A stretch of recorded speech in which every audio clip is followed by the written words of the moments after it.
I know that we have activity in the Galilee, in Israel, and just an hour ago, 3 scientists in Migal, which is a research center that was built by the kibbutzim 50 years ago, announced that they cracked the coronavirus, but for chickens, and they now were able to map 90% of the code for people.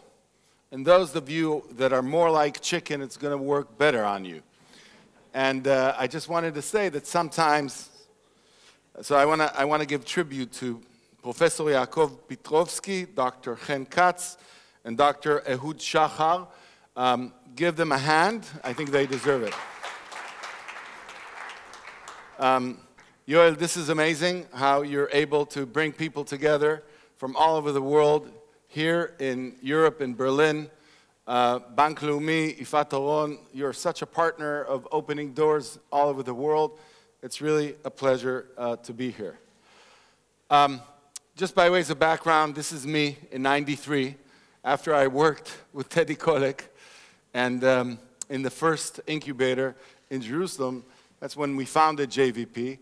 And from there, we went on. You have to remember that JVP was established in a lot of the high-tech industry in Israel in a time where there were great challenges, including security challenges, political challenges. And in a city like Jerusalem, innovation was not just about business, it was about coexistence and giving a creative narrative to a city that has a great historical one, but is needed for so many people.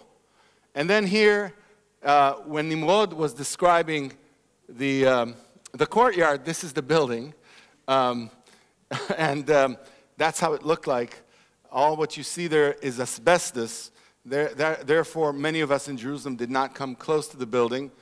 But this was the mint, the place where they printed money at the time of the British Mandate, so it had a good omen. So we turned it into one of the most vibrant technology creation centers in Israel, with many of you here that were cooperating with us.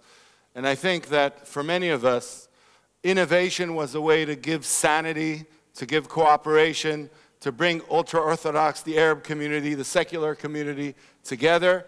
And I think that when people ask, what is Israel's next step, you can expect it from unexpected places.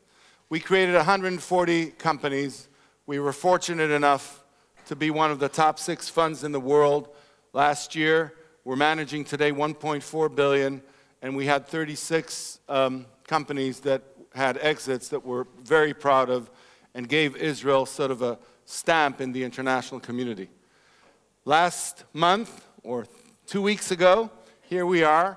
The building behind us is the new Cyber Center in Soho in New York, and you see the JVP team that has the same amount of men and women partners, by the way, and some of the CEOs.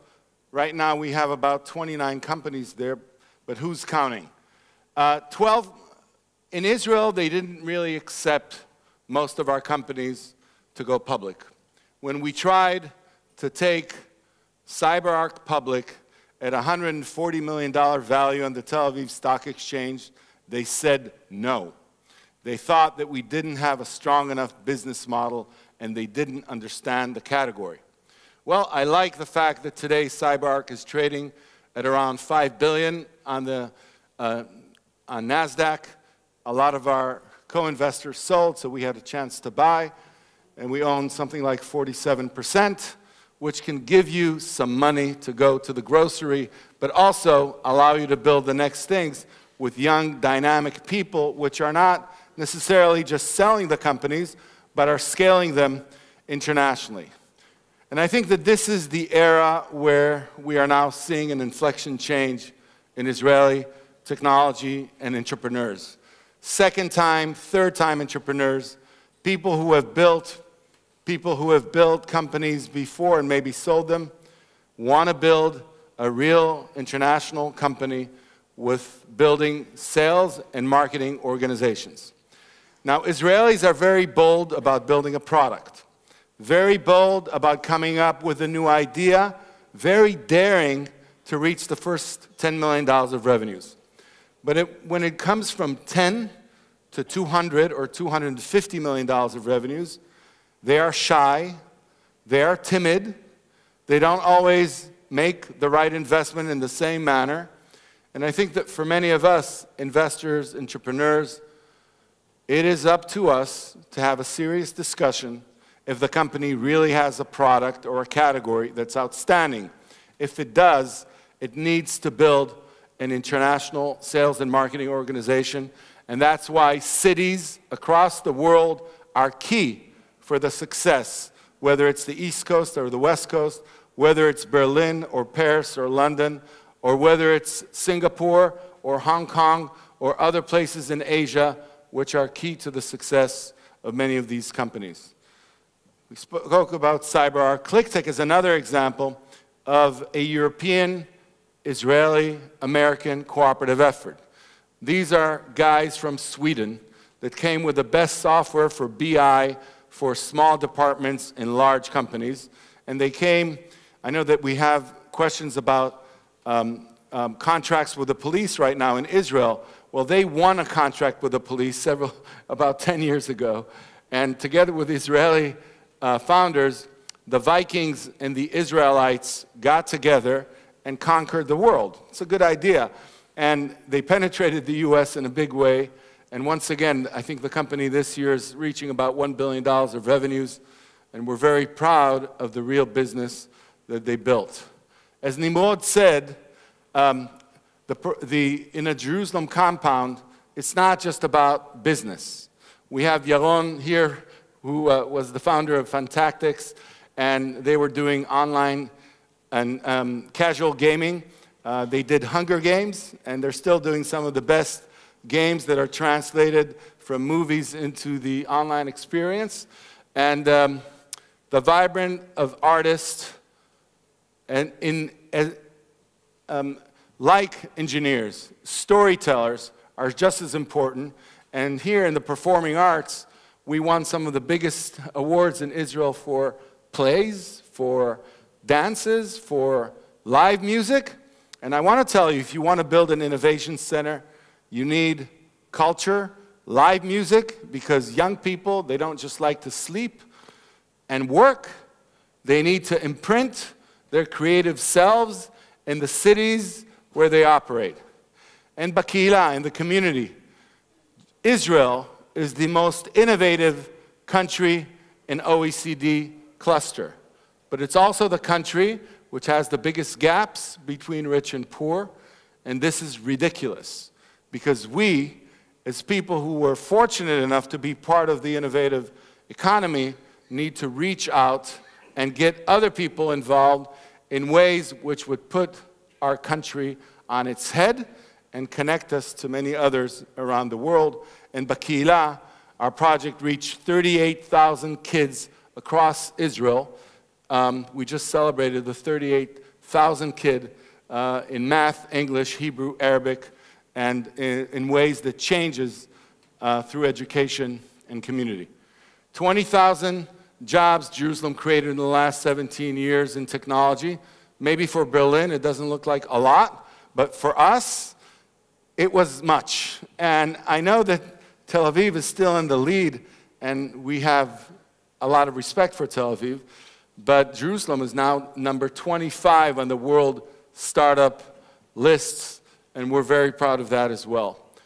And I think that what we're doing now, we're taking the concept of building innovative cities to other regions in Israel, and then to other places around the world. And the first concept was Beersheba. Beersheba was a city with a great university, great mayor, a great president of the university, Rivka Karmi, but really no business plan. And together with the mayor and the university, we built the cybersecurity hub in the desert. And that was the first building in 2011. And here we are several years later with Oracle and Deutsche Telekom and IBM and Dell and Leidos and many other companies, and we have about thousands of employees there that are changing the way you think about the South. Haifa, a city that everybody admires for the Technion and a lot of its technology, but lost 80,000 young people, is now building the world healthcare IT project in the downtown area of the seaport near the beach or near the port, and it's with Philips, with Intel, with the Technion, with Haifa University, with Mellanox, with many other players, and you're invited to join.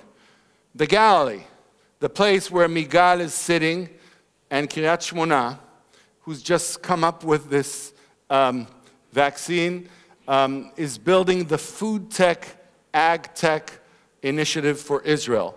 It's going to be one of the biggest categories of the Israeli high-tech scene, and it's going to be a big category around which we would be able to cooperate with Germany, with Holland, with Denmark, with France, and others, because technology in food is changing the way we eat, is changing protein, is preventing us from slaughtering, will be preventing us from slaughtering 50 billion animals a year, and will enable us to deal with the healthcare cost of diabetes and sugar, which is now 25% of the world healthcare cost in general. And the startup city concept, the concept where you come into a city and you build a plan that would make it a center of excellence and connect it to others, we're now taking international. And we had the privilege to work with the city of New York, with Columbia University, with CUNY, and this is in the heart of Soho, Broadway, Grand, Crosby, a building which is huge across an entire block. We're building the cyber security center that is going to be the leading center on the East Coast, and we already have 29 companies, half of which are Israelis, that came into the center, and the average there are companies, they're not seed, but they have 15, 20, sometimes more $1 million of revenues. It is a place where you want to build the next unicorns with recruiters, with bankers, with clients, with people who would give you advice. And we had Gwyneth Paltrow. She's a great entrepreneur. We brought her just because she's a great entrepreneur. No connection to film. It was great. And I think that 2 weeks ago we had 1,500 people in New York and a lot of the entrepreneurial community. And we're very proud. And this is the first building. And you see that the architect, Peter Bolin, the one that built the Apple stores, worked with us. And they said they really want a project in Europe too. So what we're doing now, and New York, of course, has the goal of creating tens of thousands of jobs, and we think that similar projects can happen here in Europe, because the Israeli startup ecosystem, in order to dominate and be international, needs to cooperate with cities like Berlin, with cities like Paris, with cities like London. And it is time that we take the cooperation between Germany and Israel to the next level. There's goodwill, there's a lot of great diplomatic relationship, the kind of work that the civil servants, our ambassador here in Berlin, is doing for the Israeli technology and the Israeli high-tech is something that we should give a lot of respect for, because in Israel, the public sector, sometimes people like to downgrade it. And we are saying that a lot of the civil servants, where you have no government for the last 3 elections, are doing the work that many of us should be thankful for. And many of you who are active here and who know Berlin, who know Israel, and who are interested in gathering and doing things together, let's do something that would establish the next phase of collaboration and enable companies to build great international companies. Thank you.